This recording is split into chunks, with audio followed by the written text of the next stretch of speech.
Haptics represent a major sensorial channel in interaction with physical objects. However, current tabletop systems do not account for tactile feedback.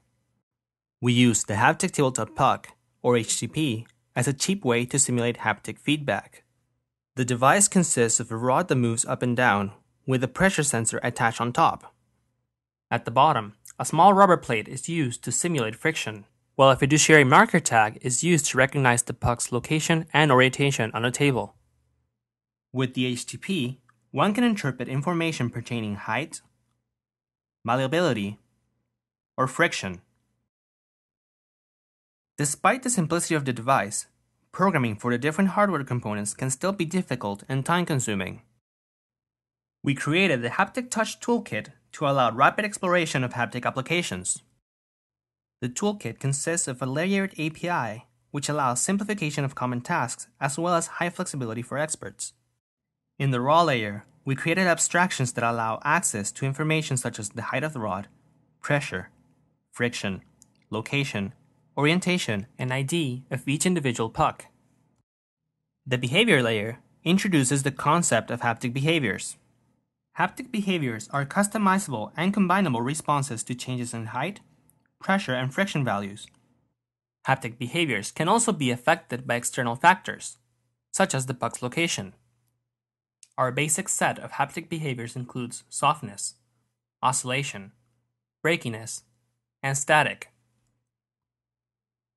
We created a helper tool called the Behavior Lab, which allows users to quickly create customized combined haptic behaviors with different weights and adjustable values. These behaviors can then be saved and used in code. The graphical haptics layer allows associating haptic behaviors to visuals. Haptic shapes allow a behavior association that remains consistent. Each shape has a different behavior, while the transparent overlap between the two combines the haptic effects. Haptic images change the behavior's parameters depending on the location. We associate each behavior to an image mapping. The gray value pixel of the point within the image determines the parameter of the behavior. These image mappings are invisible to the user. We've also created haptic widgets that correspond to standard GUI elements. Haptic buttons extend images by allowing change of state when hovered and pressed, where behaviors can change as well. Several people were giving a brief tutorial and were asked to create haptic applications in 3 hours. Haptic Vet is a game in which one has to find and treat injuries of a dog. The puck indicates where the dog is injured by oscillating, and pressing on the injury will heal it. The Ouija board uses changes in oscillation speed to allow users to write a message that answers a specific question. Haptic music shows several musical instruments represented by haptic responses. The cymbals, being easy to play, require little pressure, whereas the tuba requires more effort in order to change the height of the puck.